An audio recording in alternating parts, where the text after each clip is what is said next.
somehow, I don't think this is supposed to look quite like this.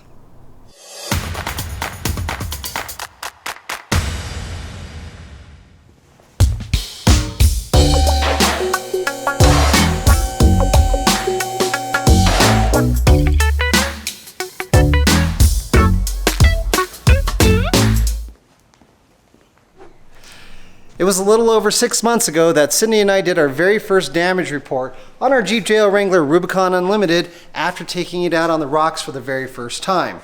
Since that time, we've taken it out on local trails, out to Southern California, places like Moab, and most recently, out to take on the Rubicon Trail. And so we thought today would be as good as any to show you how things have been faring. So for the very first real damage that we've done on this Jeep, I'd have to say that it was to our fender, which a lot of you have noticed on some of our other videos. You can see the crack right here. This was caused while doing some snow wheeling and hitting a snowbank. A little scratch or dent that you see here on the B-pillar was a result of that same wheeling trip as well. Before installing our LOD rocker guards, I have pointed out some of the rocker panel damage that we've taken on from the factory rocker guards.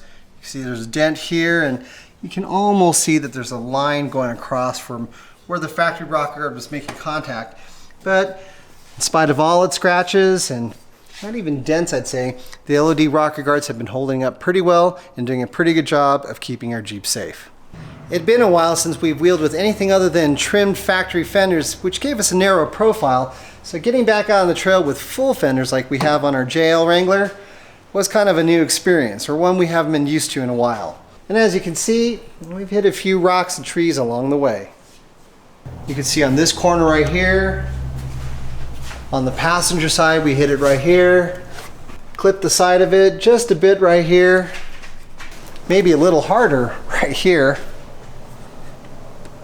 And same could be said on the back end as well. Definitely dragged this corner. And maybe just a bit right here on the driver's side as well.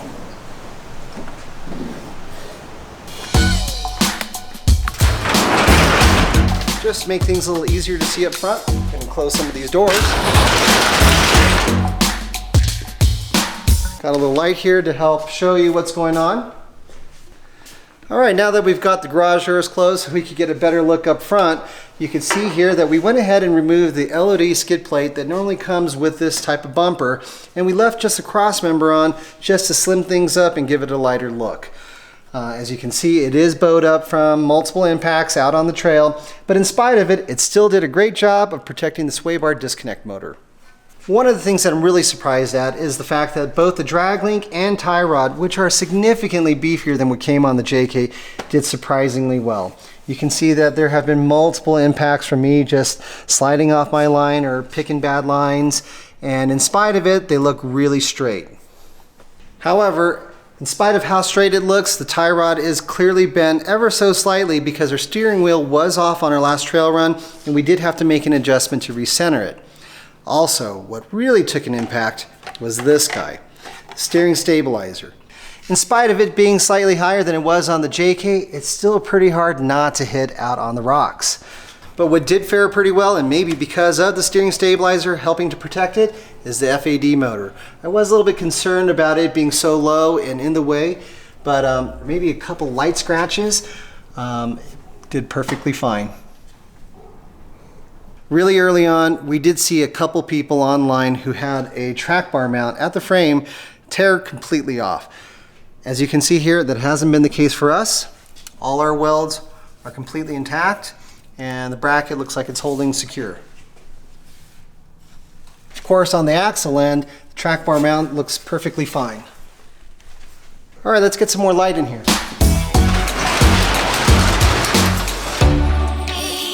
Let's take a look underneath. Well, first off, let's take a look at this. I don't know if you can actually see it or not. Our control arms, they've been taking a nice beating, but being from Evo, they're holding up great. What's not holding up so great are the control arm, lower control arm mounting brackets, which are totally rock targets. And as you can see, it's kind of bent up a bit right here. And this is one of the reasons why I don't like running relocation brackets or lowering brackets for the control arms. While they will help you to correct your geometry, they are clearly rock targets. So looking way underneath our Jeep, I did actually hit the FAD skid plate just a bit, putting a scratch in it, but that's about it. And somewhere along the line, it looks like I might have just touched the oil pan as well. Nothing significant, but it's definitely some point of contact right there.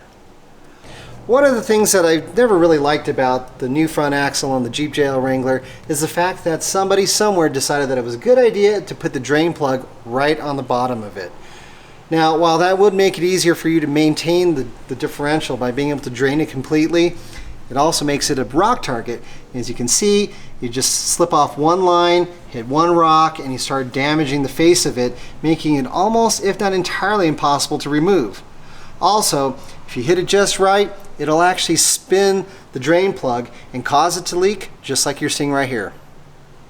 One of the things that I've been most concerned with on this particular Jeep is the fact that the transmission cooler lines are extremely exposed.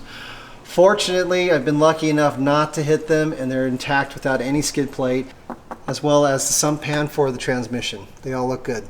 Much like on the JK, the factory skid plates are doing an incredible job. They're getting beat up, they're getting scratched up, they're a little bit bowed, and they sing and screech like crazy whenever you drag them over rocks. But in spite of it, both the transmission skid bar and the transfer case skid plate seem to be doing their job well.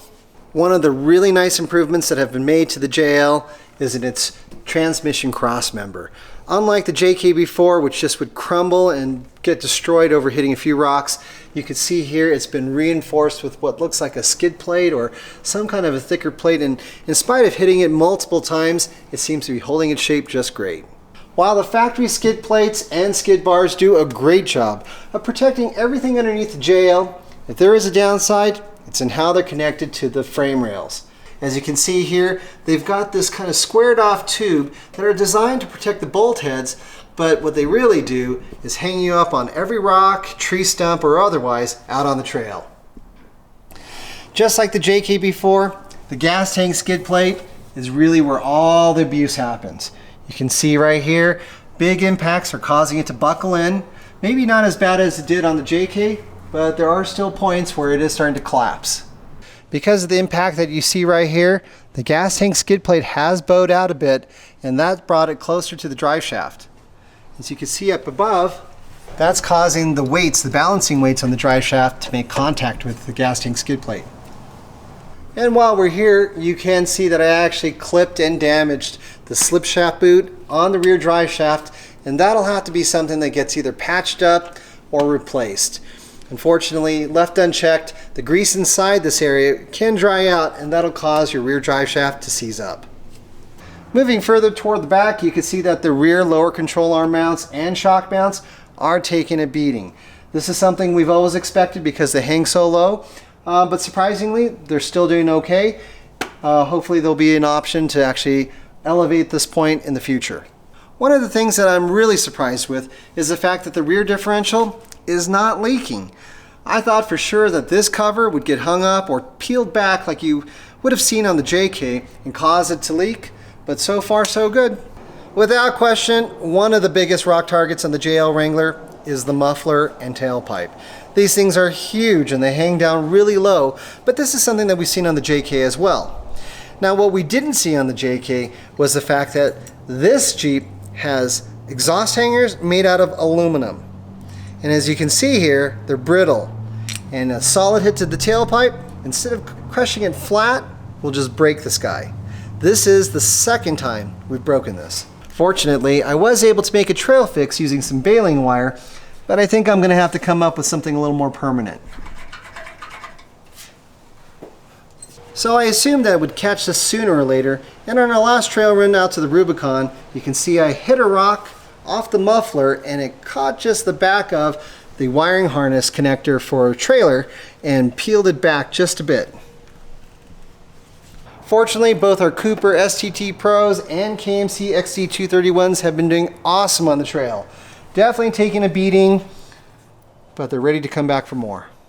When I installed this 371350 mounted on a KMC XD231 really heavy combo onto the back of our factory tailgate, I literally had scores of people swearing that we were going to destroy that tailgate in an instant.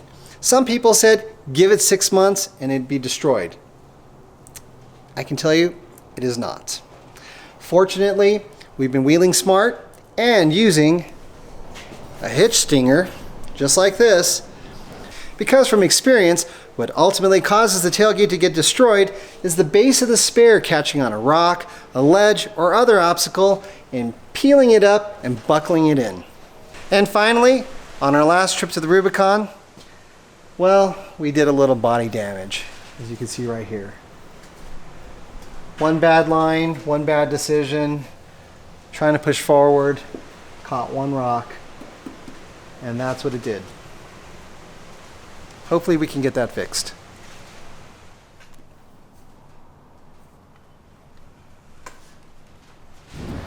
Well, today we're going to go down and see if we can't get the little damage we have to the body of our JL fixed. See how much it's going to cost anyway. In the past we've used a shop locally called Battleborn Auto and Body. They've always done a great job for us. Painted our half doors, painted up Jane. So we're thinking they're going to be the right place to get this JL fixed.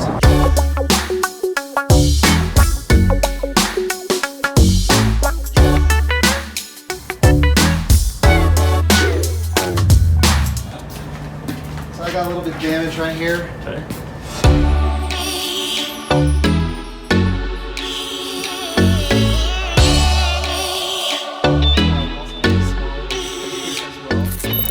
Is it just me, or is it always stormy out whenever we go to the body shop? At least we're picking up our JL, so I guess it's all good. Just gotta survive this cold weather. Almost feels like snow. We should be good to go. Fortunately, this old girl is still up to the task of taking us to where we need to be.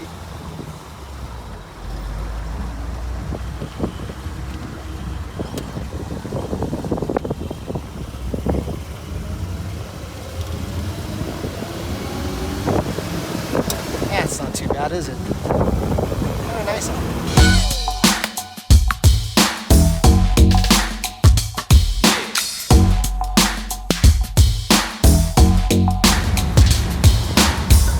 Thanks to Battleborn Auto Body, as always.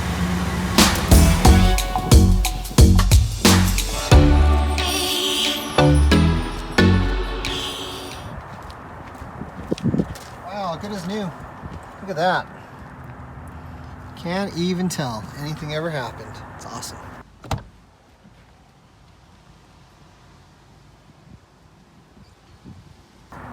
See the other side. Oh, look at that. Even the little bit of damage that we put on over here from our snowdrift encounter, it's all fixed. Everything looks great. Good as new. Let's go pay for this. We just got done paying for the repairs to our JL, and now it's time to go home. Here you go. You're driving. I'll take the CJ.